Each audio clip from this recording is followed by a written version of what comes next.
요한복음 1장 14절로 18절 말씀까지입니다.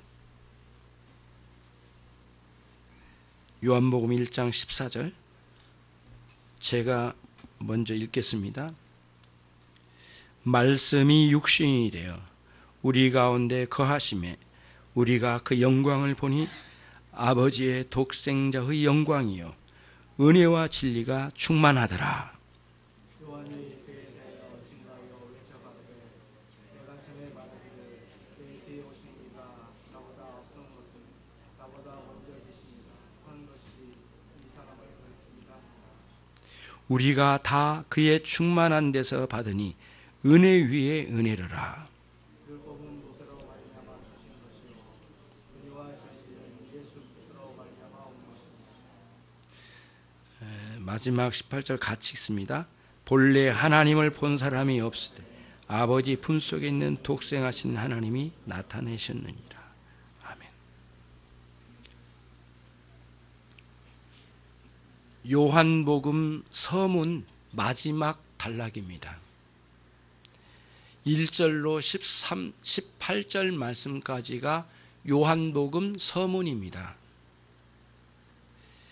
요한복음 서문은 그 요한 사도가 특별히 요한복음의 전체의 내용을 서문에 붙여서 마치 선언적인 선언문과 같은 내용으로 기록되어 있습니다. 1절로 5절의 말씀이 한 단락인데 로고스, 영원한 로고스 예수 그리스도에 대한 선언적인 말씀이고 6절로 8절 말씀은 세례 요한의 증언이고 9절로 13절은 찾아오신 로고스에 대한 세상의 반응이 나온 거고요. 오늘 우리가 함께 듣고자 하는 14절로 18절 말씀은 로고스 되신 예수 그리스도, 영원하신 하나님의 아들 되신 예수 그리스도가 이 세상에 오신 것에 대한 교회의 신앙 고백입니다. 오늘은 그래서 오늘 제목을 이렇게 붙였습니다. 좀 의미가 있기 때문에 딴 때는 뭐 제목 말하지 않는데 요한복음의 신앙 고백서입니다. 14절로 18절 말씀까지 한번 보시면 앞부분에서는 한 번도 나오지 않는 단어가 이제 14절로 등장합니다. 무려 3번 나오는데요. 14절에 육신이 되어 우리 가운데, 우리가 한번 나오죠. 보고 계십니까? 그 다음에 우리가 그 영광을 보니 두 번째 나오죠. 그 다음에 16절에 우리가 다 그의 충만한 데서 받으니 은혜 위에 은혜로라. 우리가 3번 나오죠. 앞부분에서 전혀 나오지 않는 우리입니다. 여기서 우리는 사도 요한을 비롯한 그리스도를 마음에 영접한 신자들의 공동체, 즉 교회죠. 좁게 말하면 당시에 사도 요한과 함께했던 교회 공동체를 의미한 거고요.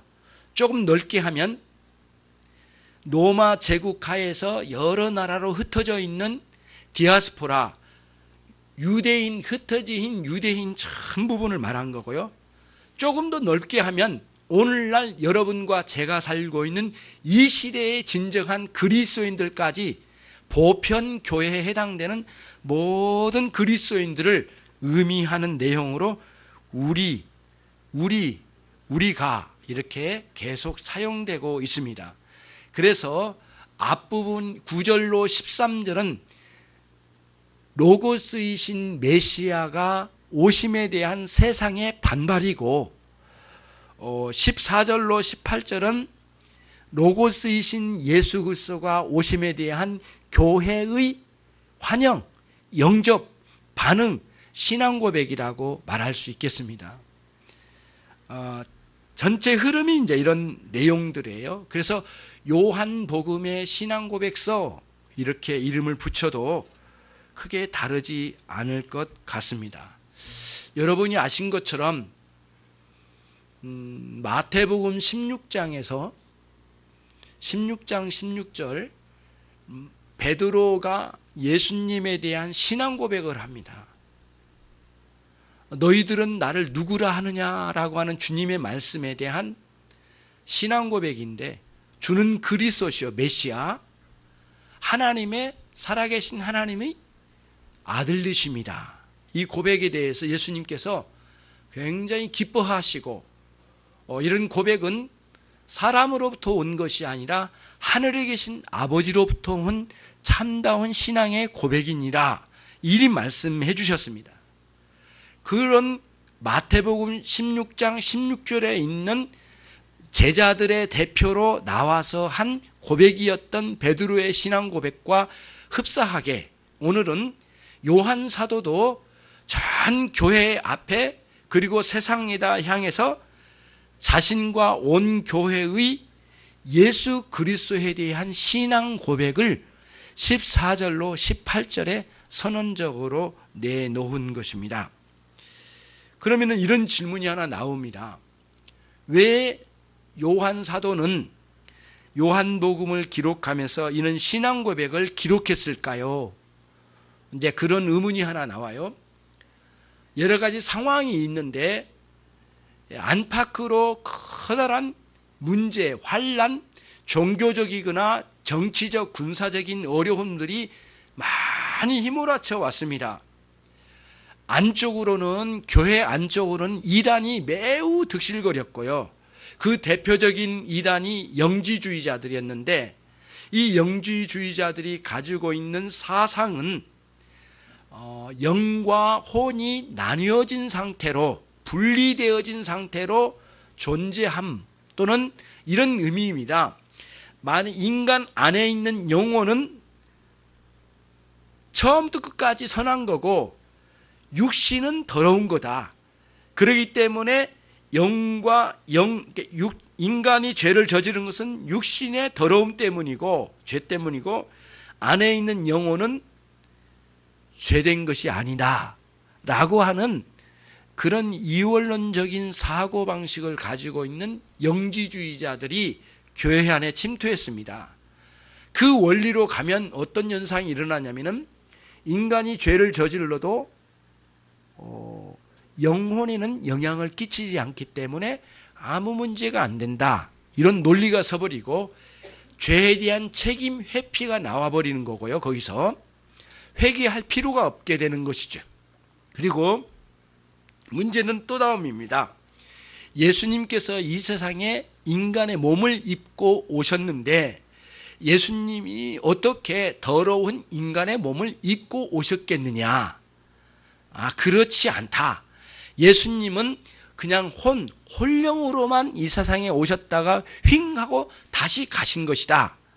그래서 가현설이라고 하는 그런 사상을 퍼뜨리는 집단이 영지주의자들이었습니다.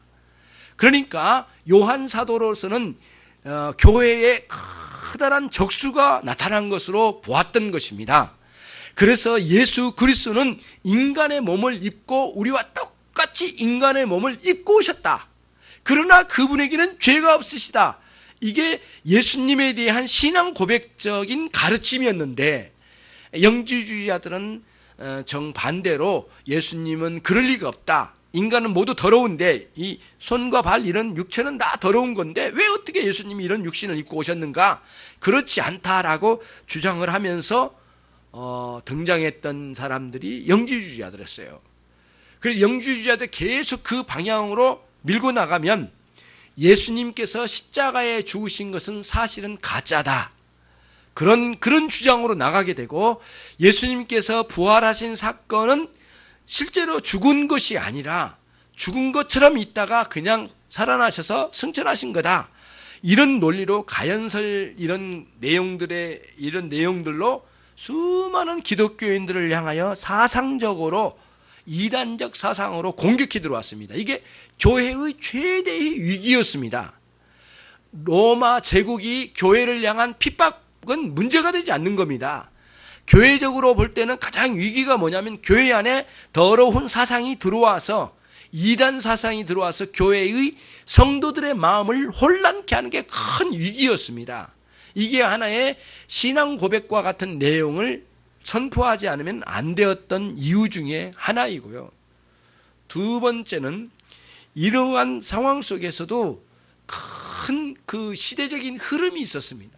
로마 제국이 여러 대륙을 점령해 나가면서 이 민족이 이 민족으로 옮겨가고 저쪽에 있는 민족이 이쪽으로 옮겨오면서 막 섞이기 시작합니다. 그런데 사람만 오고 가는 게 아니라 각 나라나 민족이 가지고 있는 사상과 철학과 종교들이 옮겨오고 옮겨가면서 뒤섞이기 시작하는 겁니다. 그러니까 그리스 로마의 철학 같은 사상들이 유대교 안으로 들어오고 기독교가 태동하는 이 시기에 막 쳐들어온 겁니다. 그러면서 많은 사람들의 생각들을 혼란케 만드는 많은 상황들이 있었던 거죠. 이런 때에 정확하게 우리의 신앙이 무엇인지를 고백해내지 않으면 안 되었던 거죠. 이 혼란한 와중에. 그래서 교회 안쪽으로나 교회 밖으로 하나님 앞에 그리스도 앞에 신앙 고백적인 내용 14절로 18절 말씀을 내놓지 않으면 안 되는 상황이 되었다라고 하는 말씀을 드리고자 하는 겁니다. 그런 차원에서 이제 이렇게 오게 된 것이에요. 자, 그러면은 이제 구약에서 이와 굉장히 흡사한 상황이 또 한 번 있었는데, 이스라엘 백성들이 출애굽을 하고 광야 40년을 지나고 그리고는 가나안 땅으로 들어갈 때에 최대의 관심사가 뭐냐면은 이들이 진정한 여호와의 신앙을 끝까지 지켜갈 것인가의 문제였어요. 이게 큰 관심사였어요. 그래서 비록 모세는 가나안 땅에 들어가지는 못했지만 가나안 땅의 정착 민족들과 정착 원주민과 만나서 어떤 신앙적인 반응을 드러낼까가 모세에게는 가장 관심사였어요. 그래서 들어가거든 이렇게 살아라. 굉장히 강조합니다. 그래서 여러분 출애굽기에 처음에 이 십계명의 말씀을 가르치지만 마지막 들어가기 직전에 다시 한번 십계명을 되뇌어서 다시 가르칩니다. 신명기에서. 그래서 십계명이 두 번 나오는 이유가 거기에 있습니다. 그 세대도 바뀌었죠. 다 다음 2세대만 남아 있으니까 여호수아와 갈렙 외에는 모두 2세대만 남았잖아요. 그래서 그들에게 이 가나안 땅에 들어가서 어떤 신앙을 가질 것인가가 굉장히 관심사였습니다. 아니나 다를까 가나안 땅에 딱 들어가고 난 뒤에 실제로 도단에서 설교를 시작한 여호수아의 설교가 그겁니다. 주제가 유일하신 여호와 하나님만을 섬기라. 이게 주제였습니다. 설교 주제. 그래서 너희들이 여기 가나안 땅에 있는 농경신이 수만 가지 신들이 종류가 있는데 그런 유혹들이 많이 올 거다. 그러나 너희는 오로지 여호와 하나님 유일신 신앙으로 너희는 확고하게 신앙에 세워져야 된다. 이게 이제 여호수아의 고별 설교였습니다. 그래서 여호수아 마지막 23장 한 번, 24장 두 번에 걸친 고별 설교에서 도단에서 고별 설교를 외쳤던 거죠. 시대적인 흐름, 상황, 엄청난 변화에 대응하여 우리의 신앙이 변질되지 않냐고 유지되는 그 상황을 선포한 거죠. 그런 차원에서 가나안 땅에 입성한 신자들에게는 그들의 신앙 고백적인 주제가 뭐냐면 유일신 신앙, 여호와의 유일신 신앙으로 무장시키는 거였다면 로마 제국이 점령하고 있는 큰 시대적 흐름과 예수님 이 시대에 새롭게 구약의 예언의 말씀대로 그대로 예수님 이 땅에 오셨는데 그 예수님 오셔서 이 놀라운 기독교의 신앙이 세워져 가는 이 와중에 중요한 신앙 고백이 필요했던 거죠. 요한의 차원에서는 그래서 14절로 18절의 말씀 요한복음의 신앙 고백서의 말씀이 여기에 기록되어졌다 이런 말씀입니다. 안쪽으로는 많은 이단들이 그렇게 들어왔어요. 그래서 요한 1서 2장 22절에 보면은 예수를 그리스도라고 그리스도가 아니라고 예수가 그리스도이심을 부정한 자들은 모두 적그리스도니라 이 말씀을 가르친 내용이 나와요.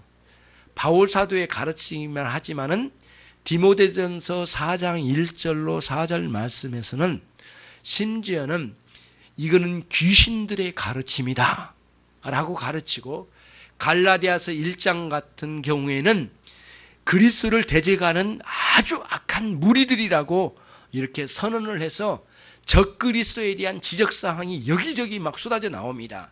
이런 와중에 진정한 그리스도를 나의 구주로 섬기는 신앙의 전체 틀을 요한복음 1장 14절로 18절 말씀에 신앙 고백적으로 기록하게 되었다, 이 말씀입니다.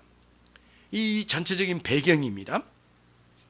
그러면 같이 한번 이제 본문으로 들어가 보겠습니다. 14절 말씀을 여러분 같이 함께 읽겠습니다. 시작.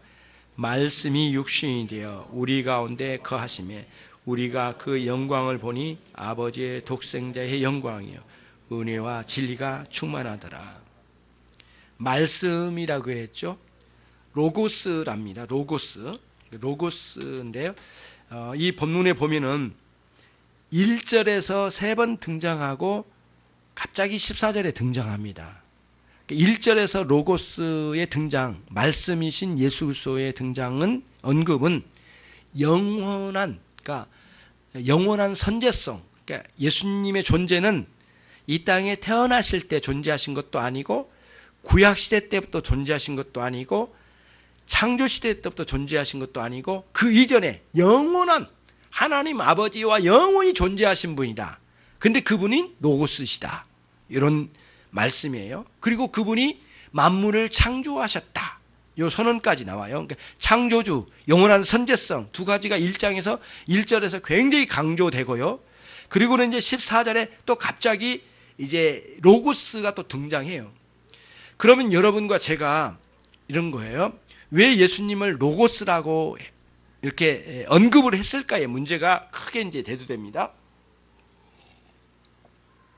로고스를 우리는 말씀이라고 번역을 해놨거든요. 근데 정확히 말하면, 솔직히 말씀드리면, 로고스를 말씀이라는 단어로 번역하기에는 매우 어려운 면이 있어요. 정확하게는 우리말에는 없어요. 로고스를 우리말로 옮겨오려면 올 수가 없다니까요. 그게 하나의 굉장히 어려움이 있어요. 그러니까 여러분과 제가 살고 있는 우리 이 나라와 이 시대, 우리 민족이 살고 있는 우리 시대, 우리가 가지고 있는 문화권 안에서는 그 로고스라는 개념이 없어요. 없기 때문에 참 어려워요. 그래서 로고스라고 하는 이 내용을 설명하기가 너무 어려운 거예요. 그러면은 이제 한번 왜 로고스라는 용어를 썼는지를 한번 생각해 보지 않을 수가 없어요. 그래야만 이 로고스에 대한 개념이 굉장히 크게 와닿고 분명하게 이제 다가오는 거거든요. 첫 번째는 뭐냐면은 그 그리스, 로마, 헬라 철학에서부터 시작된 내용들이 있어요. 그렇지만 헬라 철학이 먼저라고 말하면 안 되고요. 구약 성경에 흩어져 있는 수많은 하나님의 말씀의 신앙이 굉장히 잘 써요. 그러니까 구약 성경은 전체가 하나님 말씀 신앙이에요. 말씀 신앙. 이게 로고스 신앙이에요. 구약 성경 전체는. 예. 그렇잖아요. 근데 정말 놀라운 거는 또 이제 이런 상황이 있었어요. 예수님 오시기 전에 약 500여 년 전에 헬라 철학에는 로고스라는 단어가 사용되어지기 시작해요. 로고스. 우리말로 말씀인데, 말씀이라고 해석하기는 좀 어려운 면이 있다고 그랬어요. 약 예수님 오시기 전에 500여 년 전에 헤라클레이토스라고 하는 철학자가 로고스는 우주의 정신이다, 이런 표현을 쓰고, 또 플라톤도 로고스는 우주를 지키는 존재다, 이렇게까지 표현하고, 스토아 철학에서도 우주의 이성이다, 로고스는, 이렇게 표현을 써요. 근데 모두 동일하게 이방 철학에서는 그 로고스가 비인격적인 존재로 사용되어진다는 게 특징이에요. 살아있는 하나님, 만물을 창조하시는 하나님, 이런 그 살아계신 하나님으로 인식을 못해요. 그냥 어떤 우주의 정신, 떠돌아다니는 우주의 전기, 뭐 어떤 큰 사람에 가면 뭐 전기가 있다고 그러잖아요. 뭐 전기를 이어받아, 막 이런 말을 하잖아요. 그런 수준에서만 사람들이 로고스를 인식을 했어요. 그리고는 철학사에서 계속 흘러왔어요. 그리고 또 놀라운 거는 또 있어요. 이 철학자 중에서 필론이라고 하는 철학자가 있는데 이 사람은 그 유대인이에요. 유대인. 근데 유대인인데 알렉산드리아의 학자로 가가지고 아주 당대 철학의 최고 가는 학자로 이렇게 등장을 해요. 필론이라는 사람이. 근데 이 사람은 그리스 로마에서 가지고 있는 로고스라는 사상과 그 다음에 그 히브리인들이 가지고 있는 구약 성경의 말씀 신앙과 조화를 이루려고 노력을 해요. 그래가지고 헬라 철학과 이런 그 유대인의 이런 그 구약 성경의 사상을 접목시켜가지고 다리를 놓으려고 무척 노력을 해요. 그래가지고 뭐라고 말하냐면 필론이 하는 말이 로고스는 하나님과 인간 사이의 제사장이다. 이런 표현을 써. 계속해서 이렇게 로고스라는 용어가 사용되었어요.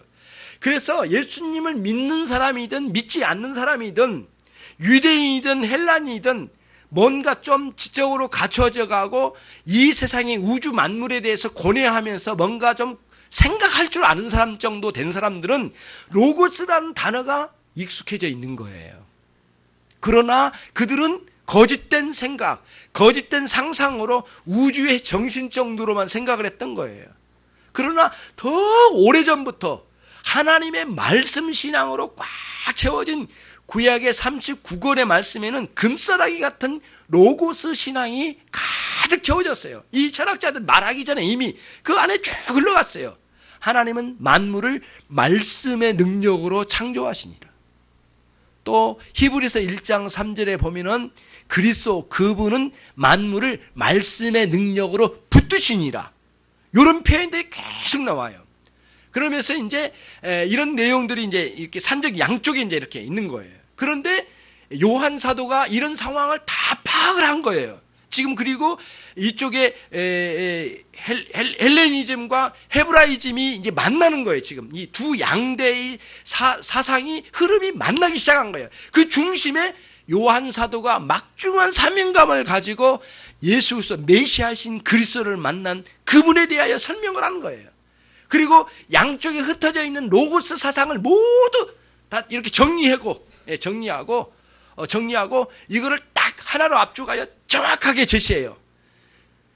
우리 인류의 영원한 메시아, 그분은 영원히 존재하셨던 그분이고 창조주이시고 우리의 존재의 근원 되신 메시아 그분이 여기 오셨다. 그분은 예수 그리스도시다. 그리고는 그분은 우리의 영원한 로고스시다 라고 선언을 하는 거예요. 그런 차원으로 로고스라는 용어가 사용된 거예요. 굉장히 의미심장한 거고요. 모든 흐름을 완벽하게 내리치고는 정확하게 예수 그리스도를 제시하는 거예요. 구약적인 개념으로는 수많은 세월 동안 메시아가 언제 오실 거라는 예언적인 말씀으로 말씀 신앙으로 꽉 채워졌었어요. 그리고는 이방 종교에서는 가물가물 그 인격적인 존재로 인식도 못하는 그러한 우주의 정신 정도로만 인정하는 그러한 그 헬라 철학의 그런 찌들어 있는 이 상황들을 다 염두에 두고 요한 사도는 자기가 만난 예수 그리스도를 이제 세상 가운데 교회 가운데 그리고는 이단들이 난무하는 이 유대인들 사이에다가 이 말씀을 선포하고 그 다음에 이 말씀 14절로 18절 말씀 신앙 고백적인 내용을 내놓는 겁니다. 그런 차원에서 여기에 로고스라고 하는 예수 그리스도는 영원한 로고스예요. 영원한 로고스의 개념을 다 여기다 등장시킨 거예요. 그리고는 우리에게 제시한 거예요. 그분은 영원한 로고스시라고 말이죠. 그래서 우리는 단순히 말씀이라고 말하기는 참 어려운 면이 있는 거예요. 물론 단어가 로고스란 말이 말씀이라는 의미가 있긴 하지만 그 이상의 개념이 여기에 다 담겨져 있어요. 그러니까 여기서 로고스는 영원히 존재하신 하나님 아버지의 아들, 성자 하나님, 독생자 하나님이에요. 그분이에요. 그리고는 만물을 창조하실 때 주관하신 분이에요. 그리고 여러분은 여기 있게 하시고 여기 존재케 하시는데 여러분을 붙들고 여러분의 운명을 좌지우지하신 분이 메시아신 예수 그리스도시에요. 로고스시에요. 여러분의 생사화복을 모두 주관하신 예수 그리스도시에요. 그러므로 우리는 그분 앞에 무릎을 꿇어야 된다는 거예요. 이게 요한 사도의 선언이에요. 그러니까 저는 정말 이 시대의 가장 위대한 신앙 고백이 아닐 수 없겠구나. 이보다도 뛰어난 신앙 고백을 어떻게 내놓는단 말인가. 물론 베드로도 그렇게 고백을 했지만 그 이상의 철저한 상황 속에 이 시대의 상황에 딱 그리스도를 등장시켜 사람들의 마음을 휘어잡는 이 선언적인 요한복음의 신앙 고백서를 여러분들이 정말 위대한 진리의 말씀이 아니라고 어떻게 말할 수 있겠느냐 이거죠. 그런 차원으로 로고스를 말씀하신 거예요. 그러면서 육신이 되어 오셨다고 이제 14절에 육신이 되어 우리 가운데 거하심에 그랬습니다. 육신이라는 말씀이 뭐냐면은 여기 육신이라는 의미 속에는 정확하게 영혼과 육체로 완전하게 우리와 똑같은 인간의 몸을 입었다는 거예요. 그러니까 영혼과 육체가 동일하게 이렇게 해서 오셨다는 거예요. 예수님이 그 로고스 대신 그 메시아가 오셨다는 거예요. 육신으로 오셨다는 거예요. 그러면 이걸 왜 이 육신이라는 용어를 썼겠느냐고 여러분. 아까 이단 누구? 어떤 주의? 영지주의자들에 대항한 아주 이건 빼놓을 수 없는 용어가 되는 거예요. 예수님은 그대로 인간의 몸을 입고 그대로 우리와 동일하게 입고 오셨어요. 근데 이때의 육신은 죄를 범할 가능성이 있는 육신이 아니라 죽을 가능성이 있는 연약함의 육신을 의미해요. 죄가 있는 육신이 아니라 예수님은 죄와 상관없이 등장하신 분이시고 그러나 육신을 입고 오셨기 때문에 죽을 수 있는 가능성을 가지고 오셨어요. 그래야만 뭐를 준비해요? 십자가의 죽으심을 예비하신 거예요. 화목제물로 오셨으니까. 그러면서 완벽하게 죽으시고 완벽하게 죽음을 당하시고 완벽하게 부활하신 예수 그리스도시에요. 가연설처럼 가짜로 죽었다가 다시 살아나신 게 아니라는 거죠. 이런 사상들을 이 신앙고백서에서 다 내리친 거예요. 얼마나 중대한 선언이냐고. 한 구절 한 구절이 굉장히 중대하죠. 그 다음 우리 가운데 14절 우리 가운데 거하심에 라고 하는데 거하심이라고 하는 단어 있죠. 거하심이란 단어. 거하심이란 단어가 구약에 사용되는 아주 유명한 단어예요. 샤크라는 단어인데 이 샤크라는 단어는 히브리에서 나온 단어인데요. 동사입니다. 뭐냐면은 텐트를 치다 그 뜻이에요. 장막을 치다. 장막을 치다. 여러분 장막 쳐보셨습니까? 장막을 치는 거예요. 장막을 치는 거예요. 그래서 왜 칩니까? 그 안에 거주하려고. 그런데 조금 더 정확한 의미로 말하면 그냥 우리가 거주하려고 치는 장막의 개념만이 아니라 성막을 의미합니다. 구약의 성막. 성막을 칠 때 쓰는 샤크라는 단어를 여기에 사용한 겁니다. 굉장히 많이 사용했어요. 왜냐하면 유대인들이 이 광야 40년 동안 여기에 치기도 하고 또 옮겨가서 치기도 하고 또 거뒀다가 치기도 하고 했거든요. 그러니까 이 거두는 사람, 옮기는 사람, 치는 사람이 따로 있었어요. 제사장들이. 예배 집리하는 사람 뭐 따로 있었단 말이에요. 사람들을 정리하고 짐승을 잡는 사람, 씻는 사람 다 임무가 따로 있는데 장막을 쳤단 말이에요. 장막을 치는 거예요. 그래서 여기 안에 우리 안에 거하심에라고 하는 것은 예수님께서 장막을 치셨다는 거예요. 근데 이 단어를 사용한 이유가 있어요. 그 다음입니다. 14절 중간에 우리가 그 영광을 보니 아버지의 독생자의 영광이요 그랬습니다. 그러니까 여기서 이제 우리가 영광을 보니라고 하는데 여러분과 제가 꼭 잊지 말아야 될 부분은 뭐냐면은 그러니까 예수님의 모든 사역은 구약의 39권의 전체 파노라마처럼 연결된 부분과 다 의미가 연결되어 있어요. 모든 게. 그러니까 어디를 가나 그리스도의 냄새가 나는 거예요. 그리스도의 향기가 나는 거예요. 구약성경 어디를 가나. 그래서 출애굽기 40장에 가면은 솔로 모세가 성막을 마지막 치고 봉헌식을 합니다. 하나님께서 시내산에서 명령하셨잖아요. 성막을 이리 만들어 저리 만들어라. 만들어서 치라. 그리고 제사장을 세워라. 대제사장으로는 아론을 세워라. 이렇게 해서 진례케 하고 방식을 다 알려줬어요. 그리고 그렇게 했어요. 이게 첫 번째 집례를 딱 했는데 그게 이제 출애굽기 40장에 등장한 내용인데요. 구름과 함께 그 성막에 하나님의 영광이 꽉 찼어요. 얼마나 놀랍고 충격적이든지 모세가 거기 못 들어갔다고 그랬어요. 너무 무서워서 들어갈 수가 없는 거예요. 하나님의 그 위엄의 영광이 꽉 찬 거예요. 성막으로. 그때 굉장히 충격을 먹었어요, 모세가. 그리고는 하나님의 그 어미로우심 앞에 완전히 꼬꾸라진 거예요. 우리의 신앙의 경건이 거기서 나온 거거든요. 그런 형태로 나온 거잖아요. 우리 하나님을 두려워하는 마음이 그런 거 아니겠어요?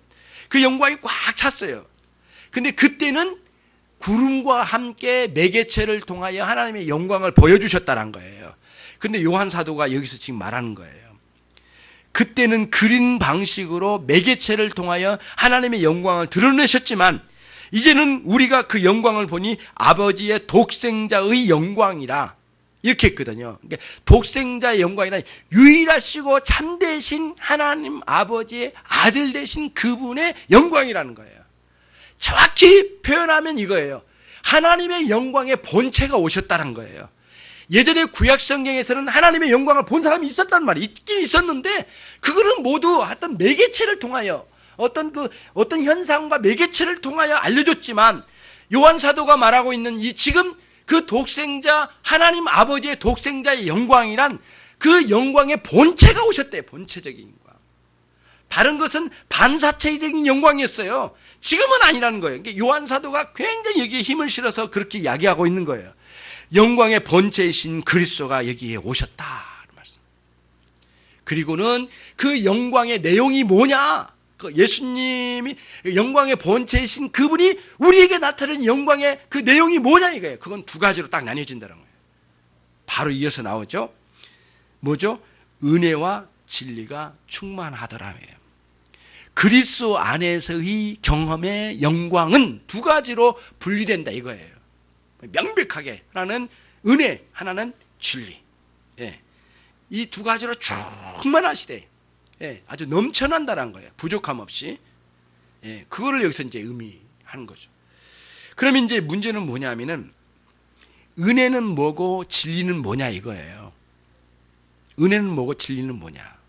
그 전에 15절을 한번 읽어보겠습니다. 15절 같이 시작. 요한이 그에 대하여 증가하여 외쳐 가로되 내가 전에 말하기를 내 뒤에 오시는 이가 나보다 앞선 것은 나보다 먼저 계심이라 한 것이 이 사람을 가리킴이라 하니라. 15절을 여러분 성경에 가로를 치세요. 가로로 묶어주세요. 예. 혹시 남의 성경이라도 괜찮아요. 가로 묶어놓으세요. 뭐냐면은 15절은 삽입절입니다. 끼어들어왔어요. 그러니까 문맥이 14절에서 16절로 넘어가야 됩니다. 근데 15절이 들어왔어요. 근데 15절도 의도적인 삽입절이다 이렇게 생각이 돼요. 신학자들은 여러 사람이 있어요. 이제 이거 잘못 들어온 거다. 문맥을 잘못 엉킨 거다. 문맥이 뭐 이렇게 비판하는 사람도 있는데 그건 아닌 것 같고 여기에서 이제 의도적으로 들어온 것 같아요. 요한 요한은 세례 요한을 말합니다. 세례 요한을 등장시킨 이유가 있어요. 뭐냐?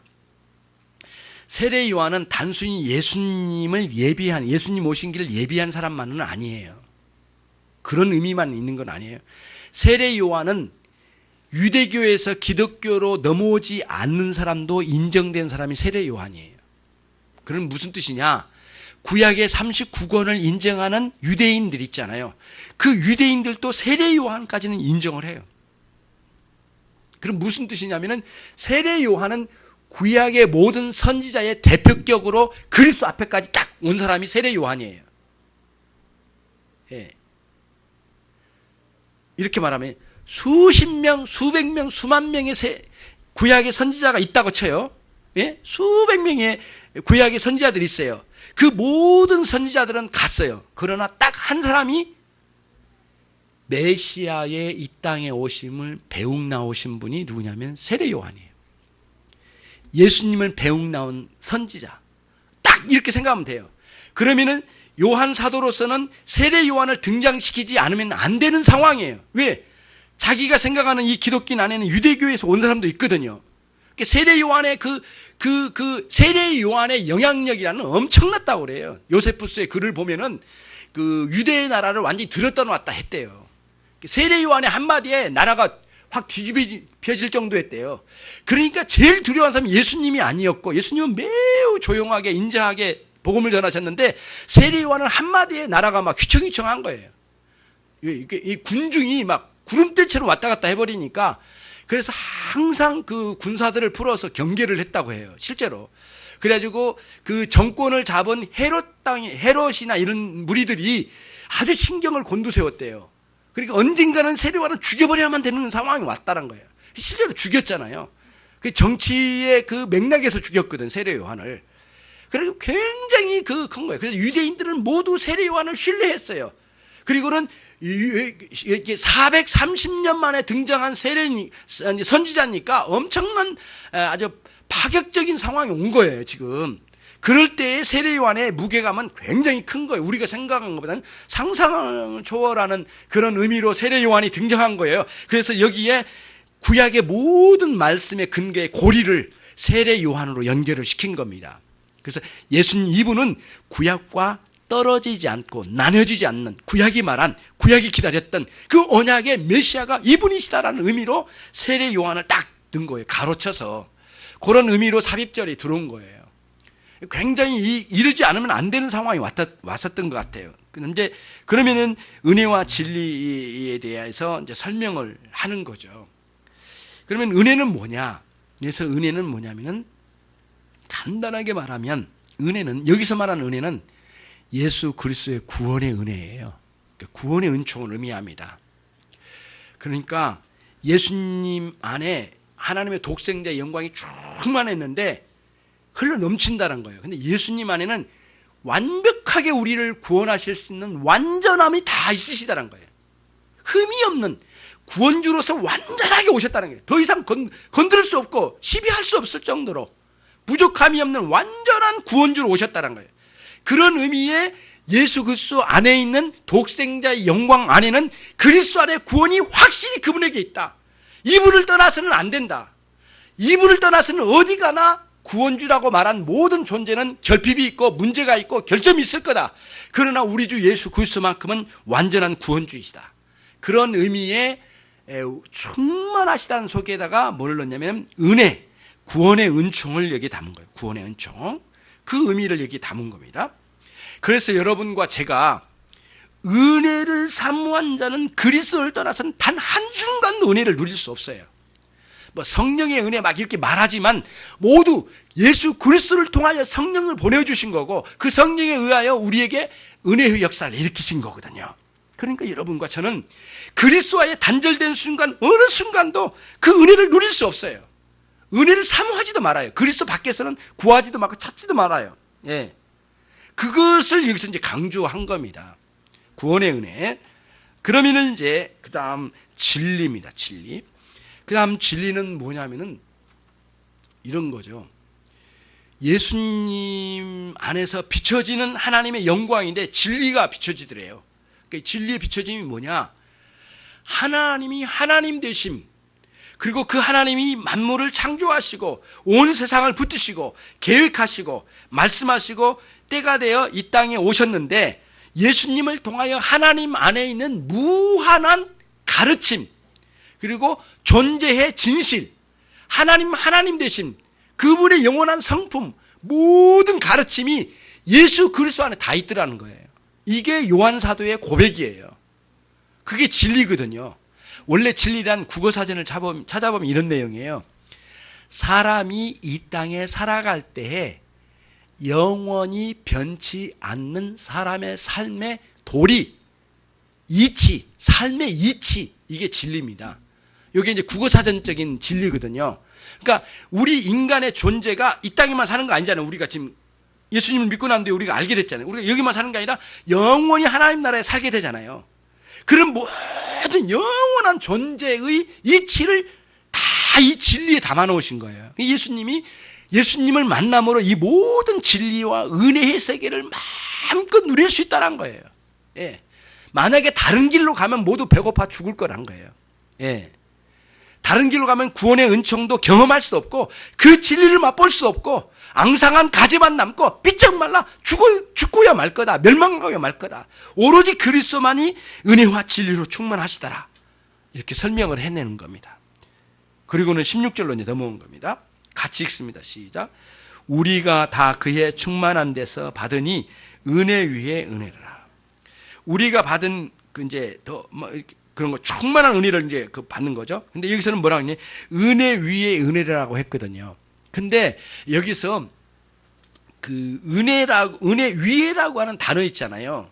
이 단어가 원래는 그 위에라만 단어만 있는 게 아니라 앞에 있는 것을 상응하여 그 다음에 앞에 있는 것을 대치하여 앞에 거가 사라지니까 대치하여 이렇게 온다는 거예요.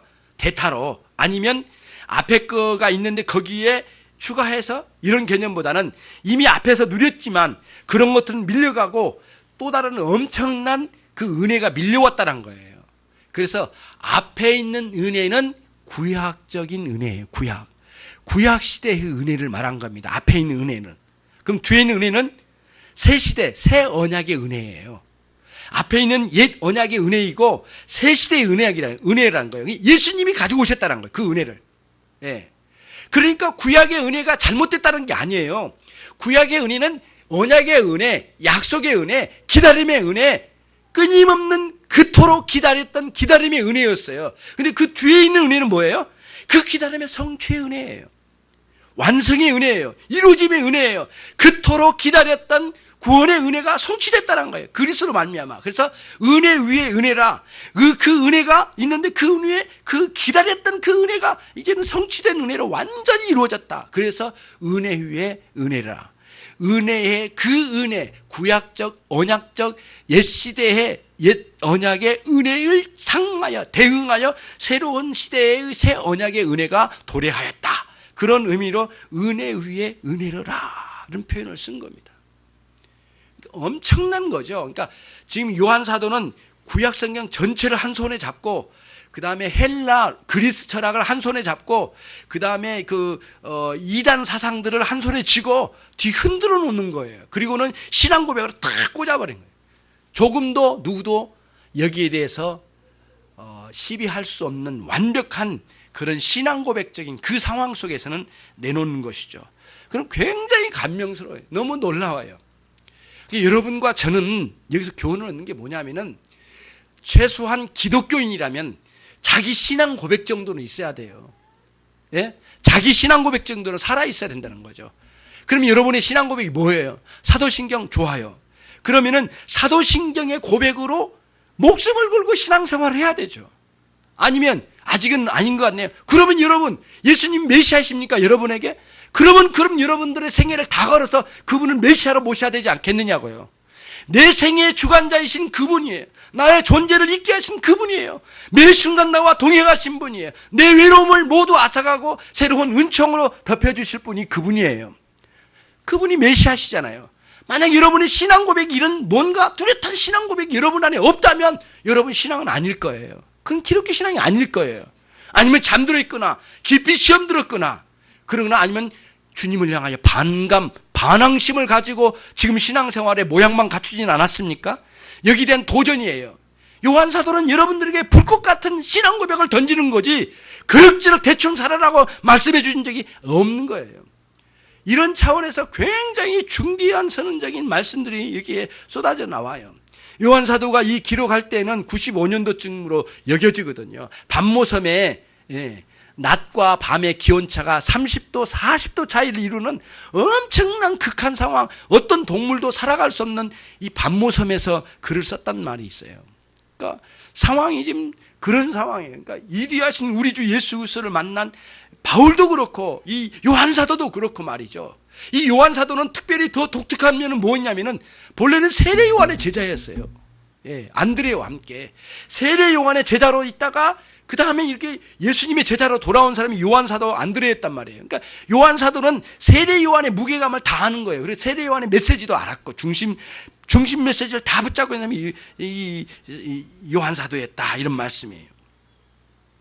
17절 같이 읽습니다. 시작.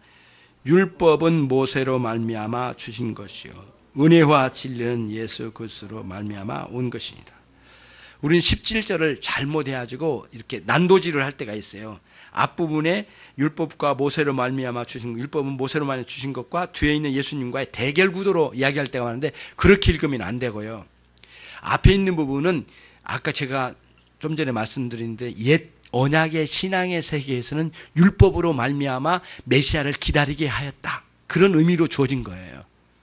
드디어 그 메시아가 오셨는데 은혜와 진리로 충만하신 메시아시더라. 그게 모세는 우리를 어디로 인도해요? 예수님 앞으로 인도해요. 율법은 우리를 어디로 인도해요? 예수님 앞으로 인도해요. 율법을 만나지 않은 사람은 제대로 알지 못해 예수님을 알 수 없어요.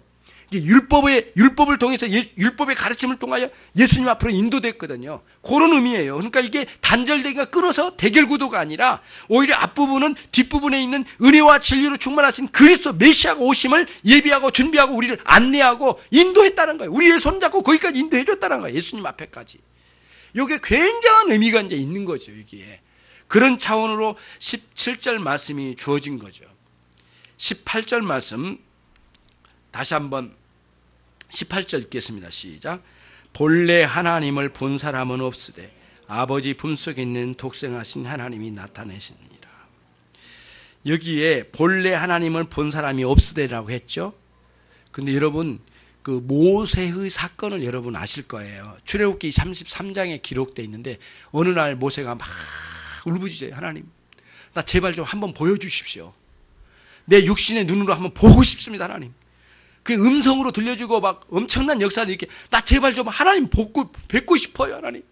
그랬더니 하나님 뭐라고 하시냐면 너는 나를 보면 너는 죽는다. 너는 나를 볼 수 없느니라. 인간들은 나를 볼 수 없느니라. 이런 말씀해 주셨어요. 그러나 내가 증거는 보여주겠다. 그렇게 말씀하시고 큰 태풍과 함께 엄청난 강풍으로 이 하나의 큰 산을 막 휘몰아치는 걸 봤어요. 거기서 엄청난 충격을 봤어요. 충격을 맛본 사람이에요. 모세가. 그리고도 모세를 표현하기를 모세는 하나님을 등 뒤에서 보았다. 뭐 이렇게 표현을 써요. 그거는 인간적인 표현이지 진짜 하나님 뵐 수 있는 건 아니거든요. 하나님께서 살아계신 하나님이 뭔가 일으켜 주는 것을 모세가 봤을 뿐이에요. 그런데 유대인들에게는 큰 자존심이 있어요. 우리가 상상을 초월한 자존심이 있어요. 야, 니네 종교에서 하나님 봤니? 니네 종교에서 하나님 봤어? 아, 그래, 니네 철학에서 하나님 봤어? 우리 이 유대교의 선생 모세는 하나님을 봤다. 이런 자존심이 무지하게 깔려 있는 거예요. 이 유대인들에게는. 예. 그리고는 기독교가 시작되는 그 무렵에 요한 사도가 말하는 거예요. 선언을 해버려요. 안 봤다. 본 거 아니다. 이렇게 말한 거예요. 본래 하나님을 본 사람은 없으되 한 사람도 하나님 못 봤다는 거예요. 모세도 하나님 못 봤다는 거예요. 그렇게 열망했지만 볼 수 없었다. 그런데 너무 충격적인 건 뭐냐면 그 뵐 수 없었던 하나님 아버지 품속에 있는 독생자 하나님이 나타나셨느니라. 그렇게 뵐 수 없는 그분이 그 독생자 예수 그리스도가 이 땅에 오셨다. 그리고 우리 가운데 텐트를 치셨다. 함께 거하셨다. 엄청난 역사가 왔다는 거예요. 지금 이 상황을 여러분 흥분해서 견딜 수 없는 마음으로 전했을 것 같아요. 이거를 요한 사도가 신학적으로 쫙 정리를 해낸 겁니다. 말씀을 정리해서 결론을 내리도록 하겠습니다. 예수 그리스도는 영원한 로고스예요. 그리고는 모든 계시의 완결자예요. 모든 존재의 근원 되세요. 모든 은혜와 진리의 완결자이세요. 예. 그리고 성경의 모든 진술의 완결자이세요. 그리고 모든 진리의 최정점에 있으세요. 하나님의 영광의 본체이세요. 그분이. 그러므로 제가 여러분에게 말씀을 드립니다. 한두 가지로. 우리는 스스로에게는 단 한 조각의 축복도 없다. 우리 자신 스스로에게는. 오로지 우리 주 예수 그리스도로만 우리에게 은총, 축복이 임한다. 인간은 영원히 결핍하고 우리 주 예수 그리스도는 영원히 충만하시다. 생명으로, 은혜로, 진리로. 그리고 두 번째는 우리는 그리스도를 떠나는 순간 어떤 시도와 노력에도 불구하고 우리는 허무하게 될 거다. 빼쩍 마른 나무짝 마냥 완전히 죽어가고야 말 겁니다. 그리스도를 떠난 모든 존재는 반드시 멸망하고야 말 겁니다. 그러므로 그리스도로 돌아오십시오. 이것이 요한 사도의 대선언입니다. 우리가 그리스도의 충만한 데서 공급받는 한 언제든지 우리는 아무리 세상적으로 뭔가 결핍하다 하더라도 우리 안에는 생명의 충만함으로 유지할 수 있고 누릴 수 있다. 이것이 요한 사도가 요한복음의 신앙고백서에서 외치는 소리입니다. 그리스도를 떠난 모든 존재는 반드시 멸망하리라. 멸망하고야 말 거다. 오로지 그리스도로만 새 생명을 얻어서 영원한 생명으로 들어오게 될 것이다. 기도하겠습니다. 이 시간 우리 함께 기도하십시다. 하나님, 예수 그리스도 안으로 찾아 돌아오게 하여 주옵소서. 하나님, 그리스도 안에서 이 은혜의 풍성함과 진리의 풍성함을 크게 맛보아 새롭게 해주십시오. 우리 같이 함께 기도하겠습니다. 살아계시고 존귀하신 하나님 아버지, 요한복음의 신앙 고백서를 함께 공부하며 하나님 아버지 찾아가 우리 주 예수 그리스도가 어떤 분이신지를 희미하게나마 함께 배워갔습니다. 사랑이 많으시고 자비하신 하나님 아버지, 오늘 여기에 찾아온 모든 종들이 예수 그리스도를 크게 만나게 해 주옵소서. 영광의 본체가 되신 예수 그리스도, 모든 계시의 정점에 계신 예수 그리스도, 모든 약속의 완결자 되신 예수 그리스도를 만나게 해 주옵소서. 그에 하여 구원의 은총을 마음껏 누리는 모든 백성들이 되게 하여 주시고, 영원한 진리를 그리스도로 말미암아 힘입어 공급받을 수 있도록 하나님 도와주시고 역사해 주옵소서. 이것만이 요한복음의 신앙 고백서를 제대로 배움이 될 것입니다. 하나님, 그리스도를 떠난 모든 자는 반드시 멸망할 것이며 예수 그리스도 안에 들어온 자는 모두 풍요를 누리게 될 것으로 믿습니다. 하나님, 제 아무리 우리가 결핍 가운데 있다 할지라도 그리스도 안에 들어오는 모든 종들이 되게 해 주옵소서. 자신의 죄악을 도설하여 회개하며 그리스도를 맞이할 준비를 갖게 해 주옵소서. 이것이 요한복음의 외침입니다. 요한복음의 외침을 들을 수 있도록 하나님 두시고 인도해 주시옵소서. 우리 주 예수 그리스도의 이름으로 기도 올려옵나이다. 아멘.